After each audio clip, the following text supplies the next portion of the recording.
네, 성령 강림절기 첫 번째 주일입니다. 오늘 예배드린 믿음의 교우들 가운데 하나님의 은총이 여기에 모인 모든에게 넘쳐나기를 간절히 바랍니다. 19세기 덴마크 실존주의 철학자입니다. 쉐렌 키에르케고르라는 이분이 이 죽음에 이르는 병이라는 책을 썼는데 그 책에 보면 이 절망이 바로 죽음에 이르는 병이라고 정의합니다. 그는 책에서 절망을 자기 인식의 단계로 구분하는데 하나님 앞에서 자기 자신을 제대로 자각하지 못하는 그 무지함의 절망을 말하고 있습니다. 자기 정체성을 부정하고 회피하려는 소극적인 절망, 또 하나님 없이 스스로 자기 자신이 되려는 적극적인 절망을 말합니다. 가령 살면서 뜻대로 되지 않는 일들이 시간이 길어지다 보면 우리 마음 안에 낙심이 찾아오게 됩니다. 그런데 계속 그 낙심의 마음에 머물러 있으면 이 낙심된 마음은 완전히 포기하는 상태인 절망으로 빠져들게 합니다.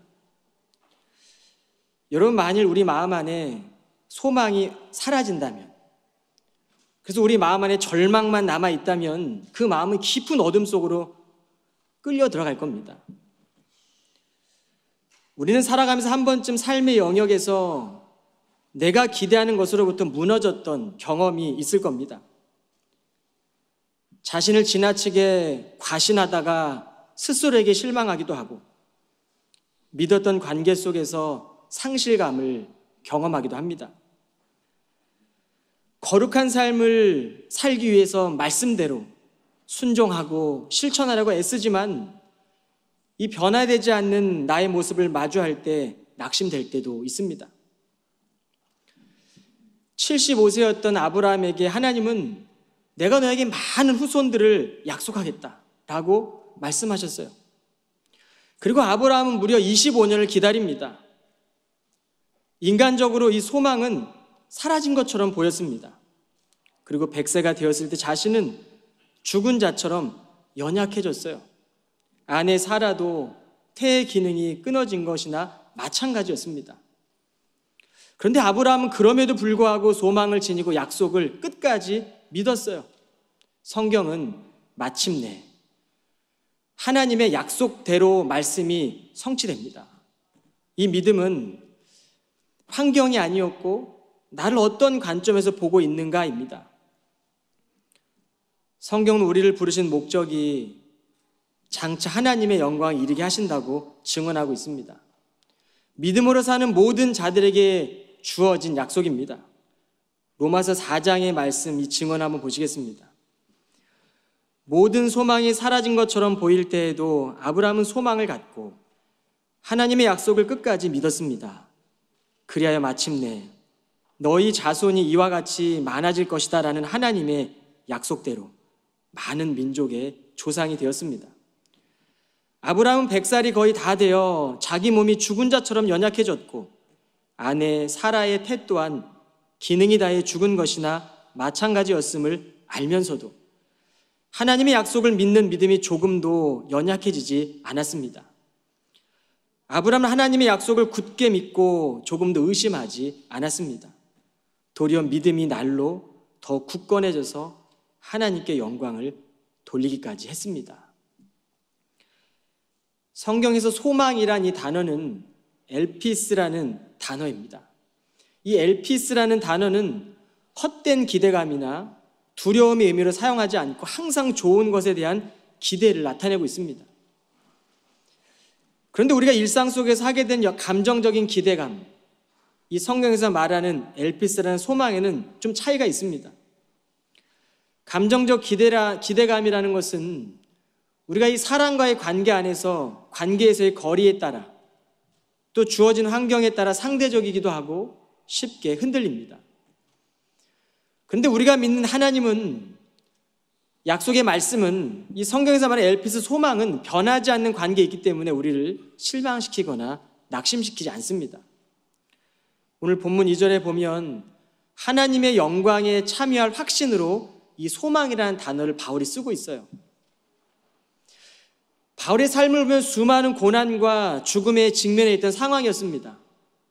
그런데 그는 항상 좋은 것을 꿈꿨고 좋은 것을 기대했습니다. 그리고 그 소망을 바라보라고 말씀하고 있어요. 오늘 로마서 1장과 2절을 보시겠습니다. 그러므로 우리는 믿음으로 하나님께 의롭다고 인정을 받아 우리 주 예수 그리스도를 통해 하나님과 더불어 평화를 누리게 되었습니다. 또한 우리는 예수 그리스도를 믿음으로써 지금 우리가 서 있는 이 은혜의 자리로 나아올 수 있었습니다. 그래서 이제 우리는 하나님의 영광에 참여할 소망을 품고 기뻐하고 있습니다. 바울이 소망으로 바라볼 수 있었던 근거입니다. 예수 그리스도를 믿음으로 의롭다함을 인정받게 된 것입니다. 이 사실은 변하지가 않았던 겁니다. 우리가 은혜 받은 후에는 하나님과 화평하게 된 것입니다. 이제는 과거의 두려움이나 환경에 따라 우리의 이 소망이 달라지는 것이 아니라 하나님을 바라볼 때 즐거워하고 기뻐할 수 있는 소망을 우리에게 주셨어요. 그리고 우리는 그 소망을 바라보며 말씀을 따라 살아가게 됩니다.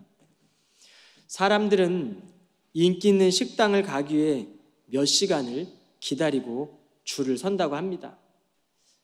저는 아직까지 그래 본 적은 없는데 이렇게 TV에 보면 줄을 서서 기다리기도 하고 맛집을 찾아 먼 곳에 찾아가기도 해요. 왜 그렇죠? 입소문으로 맛있다라는 소문을 믿는 겁니다. 그리고 찾아가는 겁니다. 우리의 발걸음을 움직이게 하는 겁니다.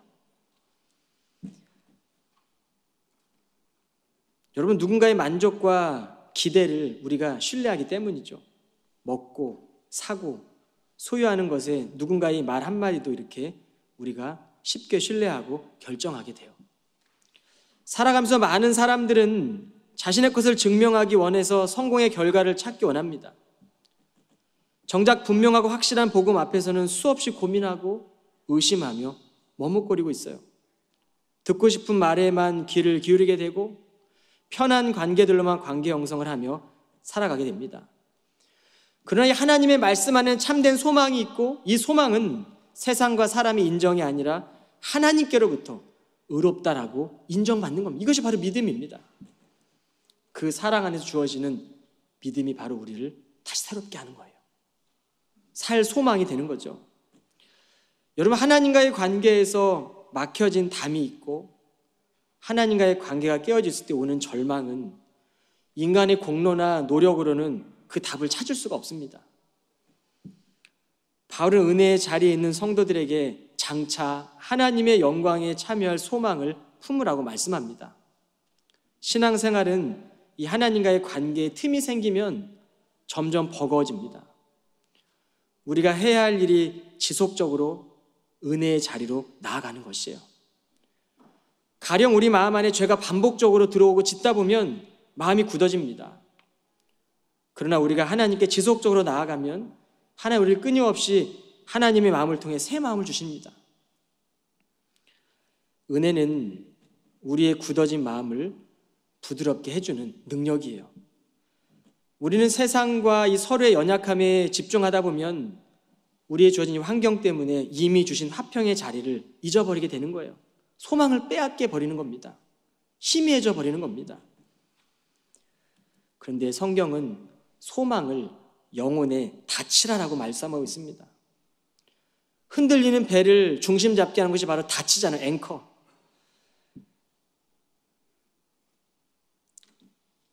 여러분이 하나님의 이 소망의 닻은요, 우리가 인생에 살면서 만나는 어떠한 풍랑 속에서도 은혜의 자리에서 떠내려가지 않도록 잡아주는 역할을 하게 됩니다. 복음 안에서 살아가기로 결단할수록 믿음의 길이 좁아 보이고 낮은 길이지만 우리가 지닌 이 소망은 닷과 같아서 하나님의 임재의 자리에 머물게 하고 하나님의 영광의 자리로 이르게 합니다. 여러분, 이 말씀 한번 보시기 바랍니다. 히브리서 6장 19절입니다. 우리가 가진 이 같은 소망은 안전하고 튼튼한 영혼의 닷과 같아서 우리로 하여금 휘장 안에 지성소에까지 곧장 들어가게 해줍니다.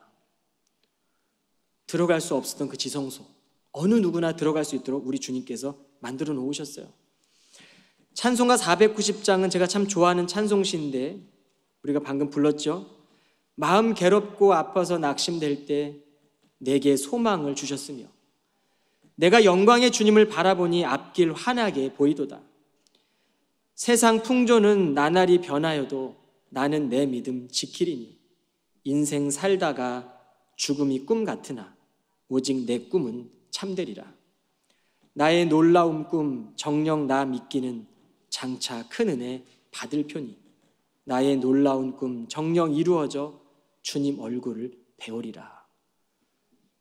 우리에게 이 소망을 주님께서 허락하셨습니다. 우리가 이 세상에서 이슬 같은 삶을 산다 해도, 안개 같은 삶을 산다 해도, 크리스찬들은 그렇게 사라진다 해도 우리는 이 찬양의 참된 의미를 알고 있어요.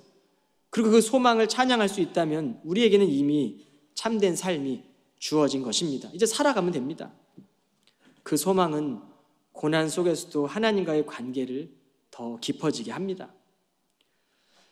그러므로 우리의 소망, 꿈은 주님의 얼굴을 뵙기를 원하는 것이고, 그 소망은 지금의 우리가 어떻게 살아가야 하는지를 분명하게 말씀해 주십니다.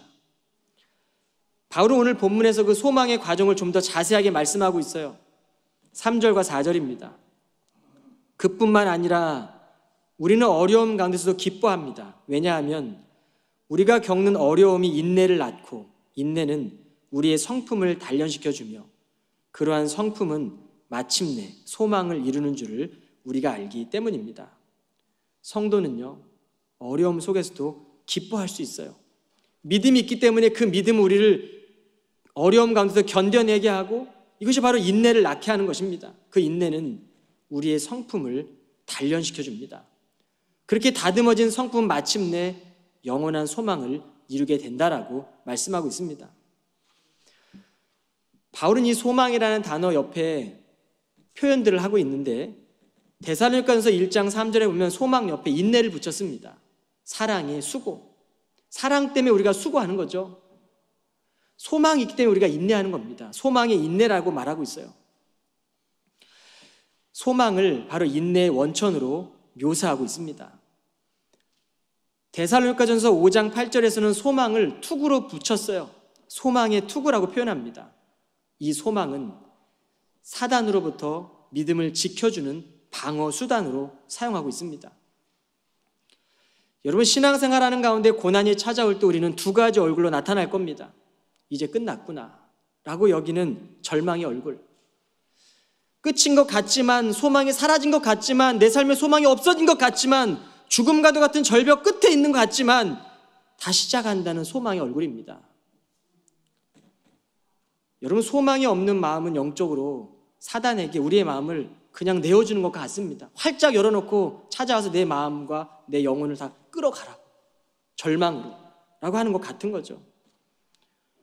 영적으로 사단이 너는 절대 회복할 수 없어, 이겨내긴 너무 늦었어, 하나님은 너와 함께하지 않을 거야 라고 속삭여요. 이 낙심과 이 소리에 우리가 귀를 기울이면 절망으로 빠져들 겁니다. 그러나 우리 안에는 소망이 있습니다. 예수님은 절망 가운데 있는 우리들을 끝까지 품고 새 힘을 주시는 분이세요. 책망하기보다는 따스한 손길 우리를 먼저 감싸주시고 안아주십니다.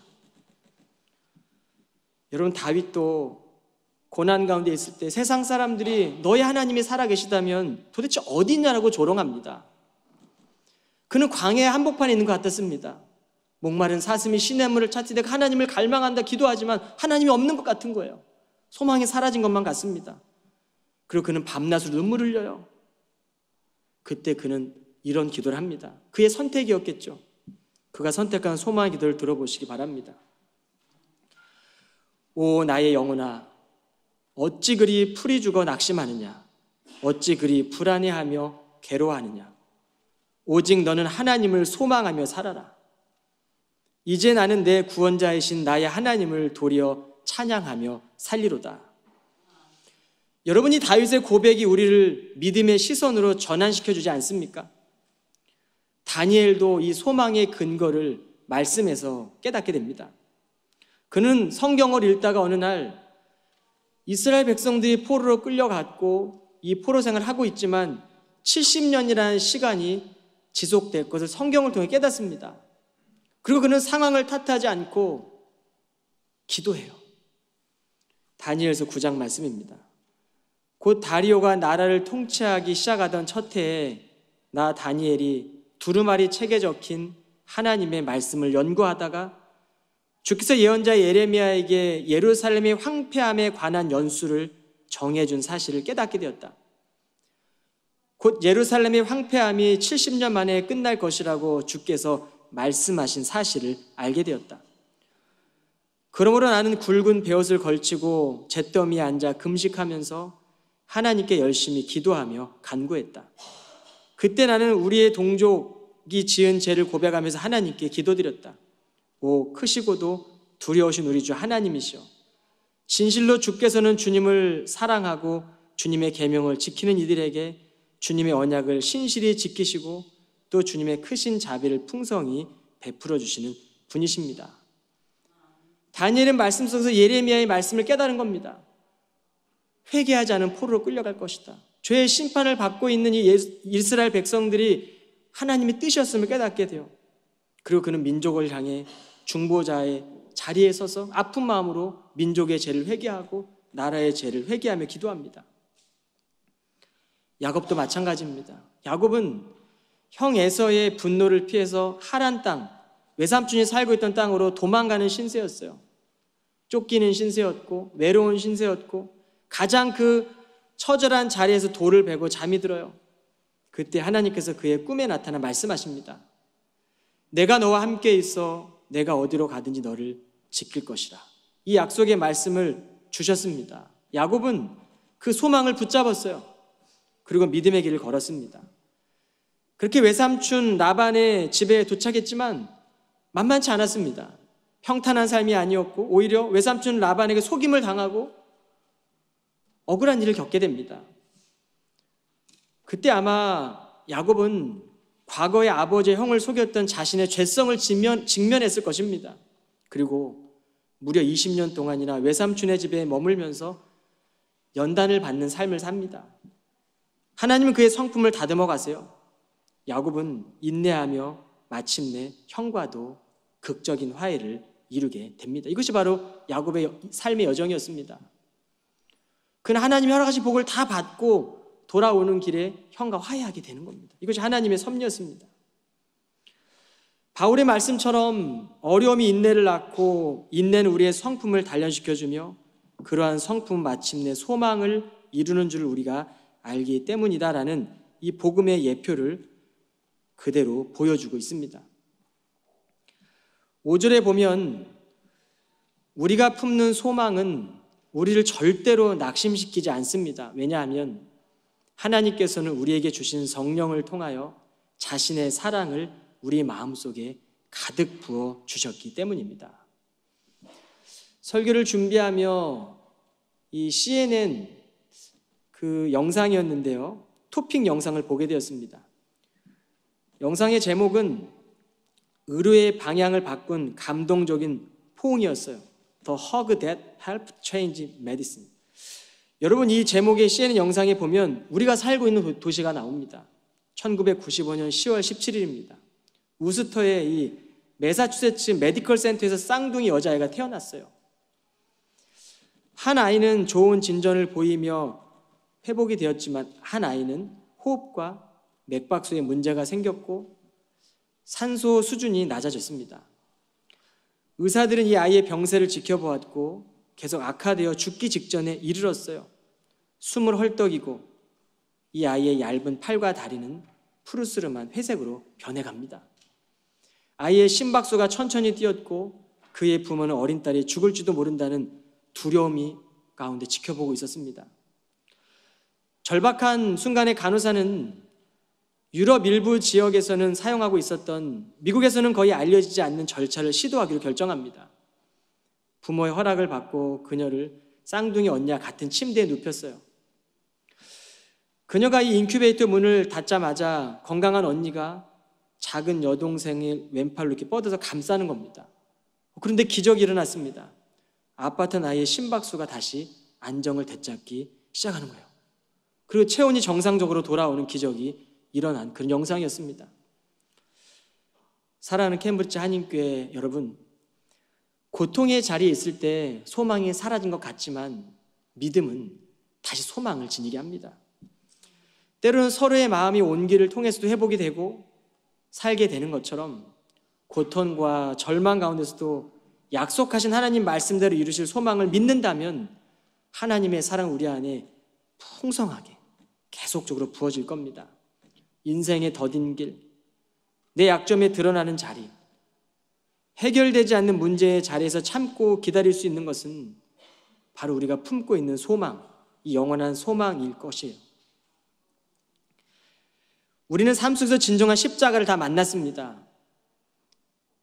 그리고 그 십자가 사랑을 통해 하나님이 어떤 분이신지를 알게 되었습니다. 여러분, 이제 우리는 인생의 갈보리, 십자가의 고난의 길이 실패의 길이 아니라 영원한 소망의 길, 구원의 길임을 다시 믿고 소망을 지녀야 될 것입니다. 우리는 결과에 성공해서 하나님의 일하심을 찾아내려 애쓰기도 하지만 하나님은 무너진 자리, 실패의 자리에서도 일하시는 분이십니다. 그리고 십자가의 사랑은 믿음의 성도들이 불 가운데를 지나갈지라도 신실하게 지켜주시는 주님의 손길을 경험하게 하십니다.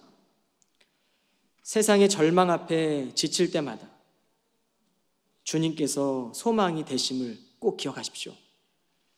고난이 깊어질수록 그 소망을 붙잡고 하나님의 사랑 안에 은혜가 커져가는 것을 느끼십시오. 하나님은 절망 가운데 있는 성도들을 안아주시고 지금도 성령을 통해 하나님의 크신 사랑을 부어주십니다. 여러분, 오늘 우리가 본 이 로마서 5장의 1절과 5절의 말씀은 불안한 시대를 살아가는, 불확실한 시대를 만난 성도들에게도 소망을 다시 품게 하고 살아내는 믿음의 성도들에게 주시는 복음의 메시지입니다. 여러분, 이렇게 다짐하면 좋겠습니다. 공허한 세상의 말로 위로받지 않을 것입니다. 흔들리는 삶 속에서도 반드시 주님의 일하심을 믿음으로 바라볼 것입니다. 끝까지 포기하지 않고 사랑의 품으로 소망을 기대할 것입니다. 서로의 기도 제목을 품고 함께 성장하는 성도, 하나님의 말씀을 통해 현실을 살아내며 복음의 기적을 경험하는 삶, 성령 강림절기에 성령께서 주시는 그 힘으로 영원한 소망을 품고 하나님 안에서 다스림받는 공동체가 되어 걸어가야 합니다. 그렇게 우리의 삶을 인도하시고 붙드시는 이 소망의 하나님과 함께 살아간다면 오늘도 성령께서는 우리 가운데 함께하고 계시고 성도들의 삶을 통해 하나님의 영광을 드러내실 것이고 우리가 그 영광의 자리에 이를 때까지 하나님 우리를 지키시고 보호해 주실 것이라고 믿습니다. 한 주간을 살면서 이제 우리가 성탄절 오기까지 성령 강림절기를 보낼 텐데 이 성령 강림절기를 통해서 성령의 은혜와 은총이 우리를 다시 세우시는 일들을 경험하는 그런 캠브리지 한인교회 모든 성도들이 다 되시기를 주님의 이름으로 축원합니다. 기도하겠습니다. 사랑의 하나님, 복음 앞에 머뭇고 있는 저희를 예배의 자리로 불러주시고 하나님의 말씀을 듣게 하시니 감사합니다. 고난 속에서 감사할 수 없고 아픔 속에서 인내할 수 없는 우리를 찾아오셔서 우리의 마음을 붙드시고 하나님의 사랑을 깊이 깨닫게 해 주옵소서. 세상의 헛된 신을 버리고 주의 얼굴 뵙는 영원한 소망을 품으며 살아가게 하옵소서. 죄가 자라는 자리에 서지 않게 하시고 주의 은혜로 머무는 삶을 살아가게 하옵소서. 말씀의 길을 따라가며 소망을 발견하고 서로를 품에 안는 기도의 공동체가 다 되게 하여 주옵소서. 흔들리는 세상에서도 우리를 붙들어 주시는 그 소망으로 인도하시는 하나님과 동행하기 원합니다. 그리고 믿음의 길을 걷겠습니다. 하나님 말씀을 전적으로 신뢰하며 그 길을 따르겠습니다. 주님 동행하여 주시고 역사하여 주옵소서. 예수 그리스도의 이름으로 기도드립니다. 아멘.